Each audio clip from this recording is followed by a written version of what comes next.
My boss was smiling as he tossed the flyer on my desk. I could see Jasper and Marcus turning to smile at me as well as I picked up the notice and scowled at it. I've been at Farseer News for about 6 months now, but it's far from my first brush with journalism. I used to write for a news source in Washington. I won't name them. They probably don't want to be brought into all of this. And before that, I wrote for my college newspaper. That's where I received my degree in English and journalism. And that was back when my future seemed bright. I worked as a journalist for 6 years, but that was before everything went to hell. I won't go into details, but it was a story that everyone said I should have left alone. I wouldn't, though. I was young and still looking for my big break, and the story seemed perfect. It was, I guess, perfectly capable of ripping my career to shreds, that is. When it was all said and done, no one would touch me. Couldn't even get a job cleaning toilets in a building with news ties, and I'd thought it was over. Until the call came from Farseer. It's a paper in Gavin, one of the largest cities in the tri-state area, but it's as far from D.C. as it gets in terms of journalism. Out here I'd be covering cattle auctions and ladies' auxiliary bake sales and state fairs. I started to turn them down, but after some rumination and a lot of alcohol, I decided that it might be just the thing to fix my credibility. Maybe after a few years of writing about less sensational stories, I could go back to writing about, serious topics again. I could fix my image, maybe find a little public corruption to open the shades on, and get on with something more grand. I could work my way back into the industry and get my name back. Then I'd find somewhere away from politics and get back on my feet. I couldn't have known, however, that the head of my department was someone who liked to screw with people. My boss, Andrew, and his buddies, Jasper and Marcus, are as far from journalists as you can get. They all have degrees from the local community college in English or journalism, but the dynamic around the bullpen is more like the one you'd find in the office. Andrew is the Michael Scott of our department, handing down judgments and comedy in equal parts. Marcus is like a less likable Jim, and Jasper is the Stanley, older and constantly sleeping through his deadlines. I guess that makes me the Dwight, and they don't mind using me for the butt of their jokes. You should have seen Andrew during my interview as he realized my credentials. He looked almost gleeful at the prospect of having a real journalist on his team that he could mess with. Case in point, the flyer he had just tossed down was for the closing of a local institution in the neighboring town of Foreman. The closing of a discount warehouse store that had existed on the corner of Beck and Mills since the Depression. "What's this?" I said, looking up from a story that I'd been writing about last week's big event. "That is your assignment for today, old junior field journalist." Junior field journalist was another thing that Andrew had made up to demean me.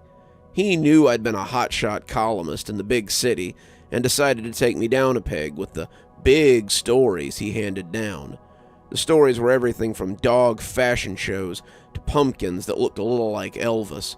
He found the obscure stories seemingly from nowhere, and he handed them to me with the air of someone bestowing great honor on a lesser.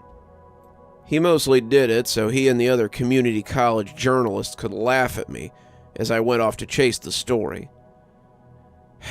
"Can't anyone else do this? I'm working on the governor's Clean Air Initiative piece." "Actually, I sent your notes over to Jasper, so you'd have a free afternoon to give this story your full attention." I ground my teeth and listened to my molars groan like sails in a high breeze. "You did what?" "No need to thank me. I mean, it's not every day that a historic institution like the Discount Warehouse goes out of business.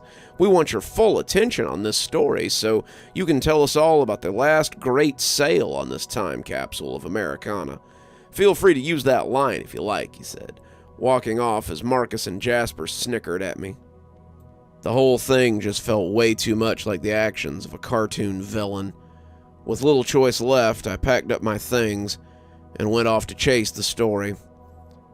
I was fuming as I drove the 30-odd miles to Foreman. I was tired of being treated this way by people who had learned everything about news reporting from their high school AV club. The stories that the Farseer took on were often fluff pieces, and sometimes even borderline tabloid news. For every serious story we took on, there were a dozen others about beauty pageant winners and food eating contests, and pieces just labeled local color. I was sick of being stuck with these nothing filler bits. What's worse is that they weren't even anything you could hang a new career on. No respectable paper would want to see your name attached to a drunken fiddle contest, and no one would be impressed by my dissertation on the Little Miss Southwest regional pageant. I'd been hoping to craft this into a new start, but it looked like I'd be stuck at the Farseer for the foreseeable future. The money was nice, though, so I guess that was a plus. The interstate was fairly uneventful, and I arrived in Foreman without too much fanfare. When they tell you that Gavin is the largest city in the tri-state area, they mean it. Gavin, as it happens, has a population of about 25,000 on a good census year. The whole area is very rural, which means there's a lot of very nice cow fields and pigs to look at as you drive. Gavin has 5 restaurants, a city hall, a public pool, a drive-in, several strip malls that are slowly expiring, and a Walmart that's usually being sold by one of the $5 generals in the area. There's 20 traffic lights in the whole town, and the rest of the roads are watched over by stop signs and good manners. If Gavin is a big town, then Foreman is a pothole. You can tell when you're pulling into Foreman because of the seemingly endless array of trailer parks on the outskirts. They have cute little names like Shady Pines and Whispering Oaks or Sunnydale, but what they amount to is a sea of plastic and chrome that stretches for well over 10 miles. I'm pretty certain that the trailer parks are bigger than the whole town, but that's just a guess. As sad as all that humanity on display is, the town is downright tragic. There was once a thriving burg here, I've been told, but it relied mostly on the pulpwood industry and the small coal mining operation that took place in the area. Now the coal's played out, the pulpwood's going out, and Foreman is a town that seems unaware that it's dying. If you drive up the main street, you can see more buildings for rent than that are open. It has a city municipal building that doubles as a city hall, a working railroad that will likely outlive the town, and several strip malls with the usual collection of pizza joints and cell phone stores. A few pawn shops and hardware stores seem to be struggling along, but the only thing in Foreman doing any business is the Moosehead pub and the small local police force waiting for drunks outside said pub. I suppose the lack of business was why I was here, though. I kept expecting to see a Walmart or at least a Dollar General or a Family Dollar, but the longer I drove without seeing one, the odder it felt. Had Discount Warehouse been that big of an institution? I suppose the little discount chains would pop up like mushrooms now that Thriftmeyer was forced to loosen his grip on the region. Discount Warehouse sat in a historical building that had once been a Thriftmeyer all-goods store. Mr. Thriftmeyer, who I assume had changed his name for marketing reasons, had owned a chain of Thriftmeyer all-goods stores across the Tri-County area. They rebranded as Discount Warehouse in the late 70s and incorporated furniture and housewares into the business model. Discount Warehouse was more like a small Walmart or a large Dollar General, and the economy had started weeding them out in the late 2000s. This was the last of the Thriftmeyer line, and today would end his legacy as a houseware and small appliance juggernaut. You like that? It's the opening of my article, and all with nothing more than 30 minutes in the car and a Google search. I did a little more looking and discovered that the Thriftmeyers still own the chain. Thriftmeyer Sr. had died around the time of the rebranding, 1978 it said, but his son was just as business savvy as his old man, it appeared. Jacob Thriftmeyer Jr. had been running his father's store since the mid-20s, and he was still managing the store well into his 80s. The article said that he had hoped to rebrand again and keep the business open, but the bank had other ideas and would no longer extend their loan. The store had been operating in the red for years, and the tab had finally come due. Jacob Thriftmeyer had begrudgingly signed over his business to the bank and was getting ready to enter retirement. I felt for the old guy, but I suppose all good things had to come to an end. I wasn't exactly sure I would call the parking lot I was currently in a good thing, however. The building was a large brick box with a black awning that appeared to have been added after the fact. The doors were not the fancy sliding ones that most stores had, but large glassed ones with handles that jutted out from the front. The concrete parking lot was old and rutted, the pavement in sad need of leveling and replaning. The people who had gathered here looked like cattle at an auction, and they all just sort of milled about aimlessly. There were some kids among them, pale youths holding their parents' hands, and it was here that I saw some emotion. Most of them were jittering around like kids will do, and all of them seemed to possess a certain air of excitement. As I got out of the car, notebook in hand, I went to join the collected humanity. I heard the snap of an elastic from overhead and looked up to see small flags that had been hung on a rope running from the awning to the light poles that dotted the parking lot. They were black and white, the wind pushing them aimlessly, and it made me think of a funeral. This whole event was a funeral, I supposed, and as I got close, a banner fell to block the awning, and the illusion was complete. It was black with white letters, and the sentiment seemed very fitting later on.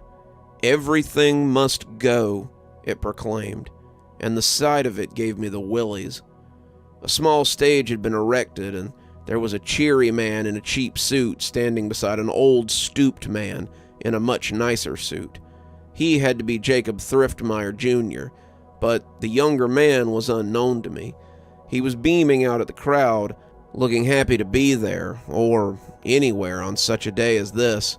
He glanced towards the sky as the wind snapped at the flags, and his smile seemed to wither a little. The clouds were becoming dark, and it looked like the weather might wash out the last great deal of the discount warehouse. Would everything still go in the rain? I supposed it would, and I was right. I wish I hadn't been.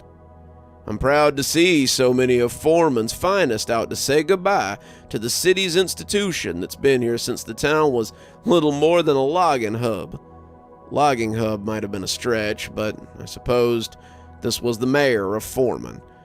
I've shopped here with my family for as long as I can remember, and the deals we've all found at the discount warehouse were like nothing seen anywhere else. Jacob Thriftmeyer has helped keep the specter of corporate greed from overtaking our town, and we will be sorry to see him go. Mr. Thriftmeyer himself would like to say a few words, and I think we owe him that much." The applause were scattered and half-hearted, and the old man approached the mic slowly before trying to lower it to his level.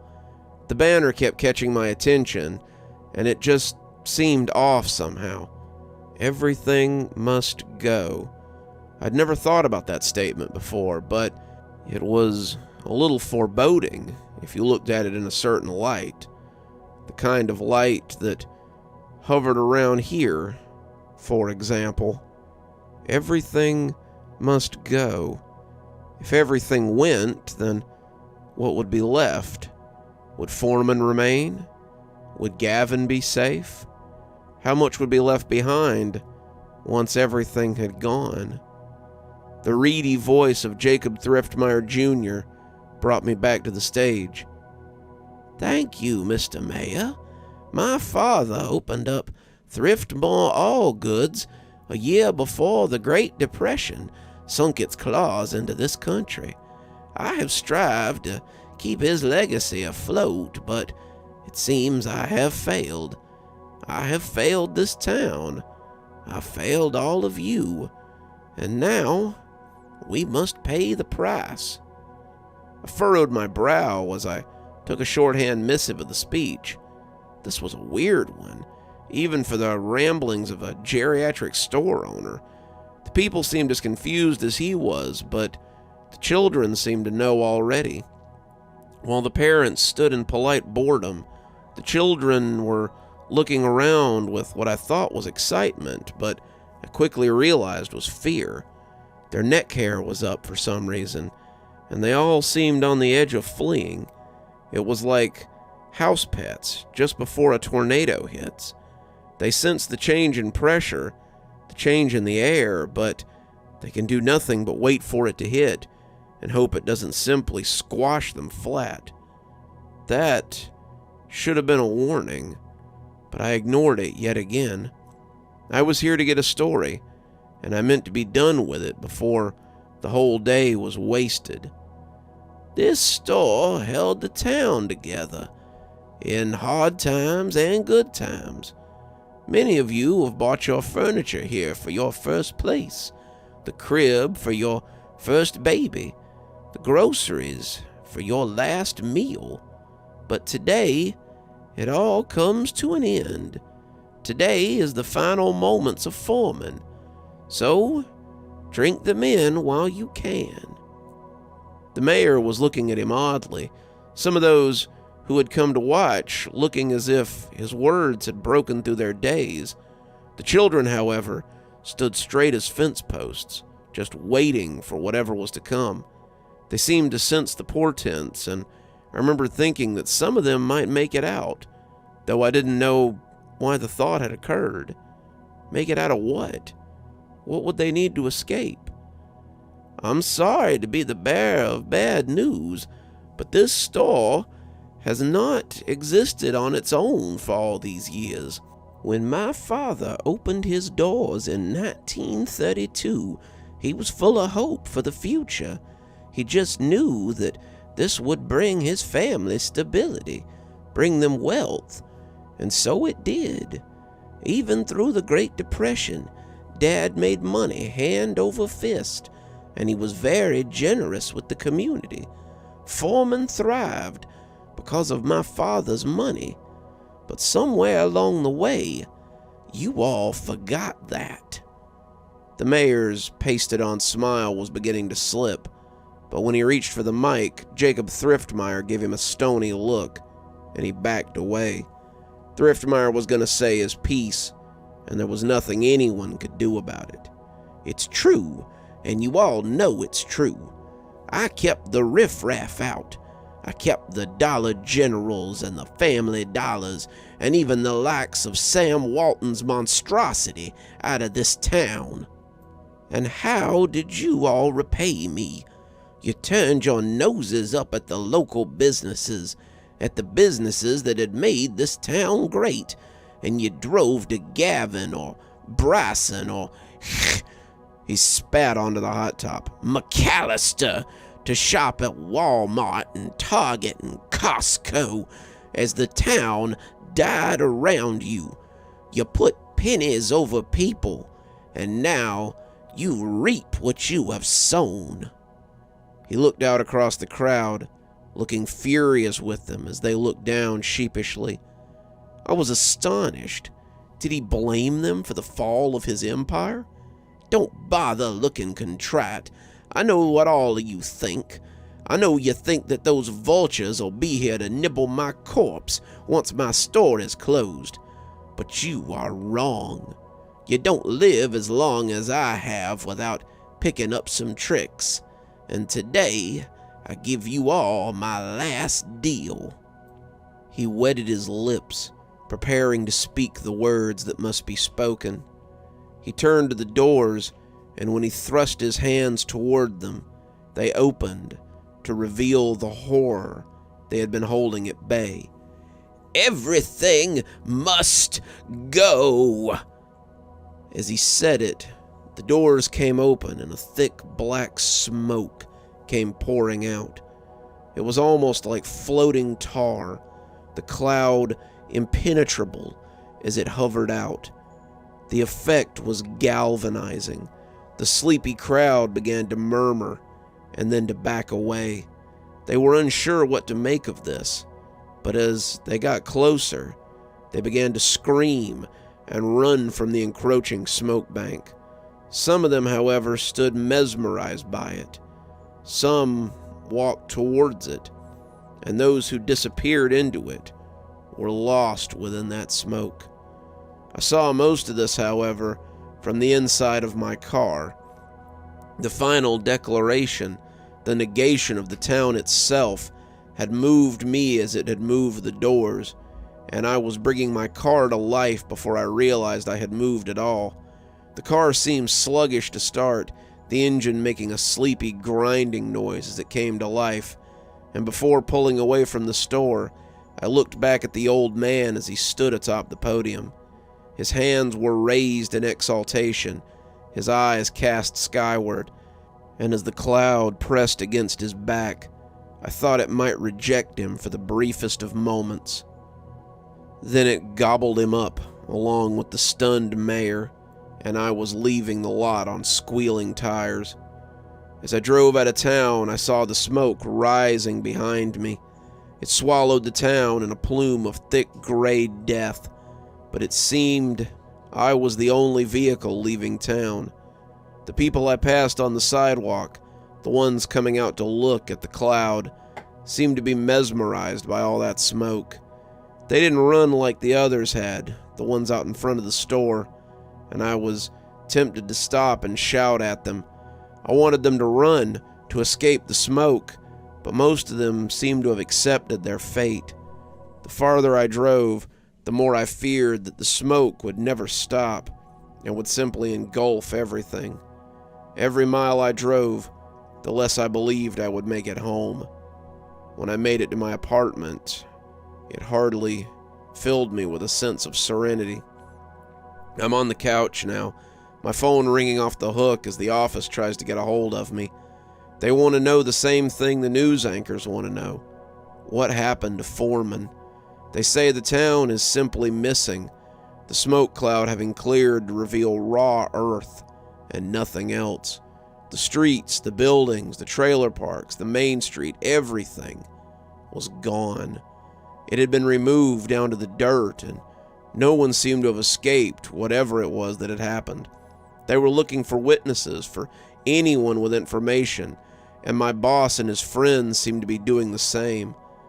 I guess I was the only one who'd seen what happened, and it was something that would stick with me for a long time.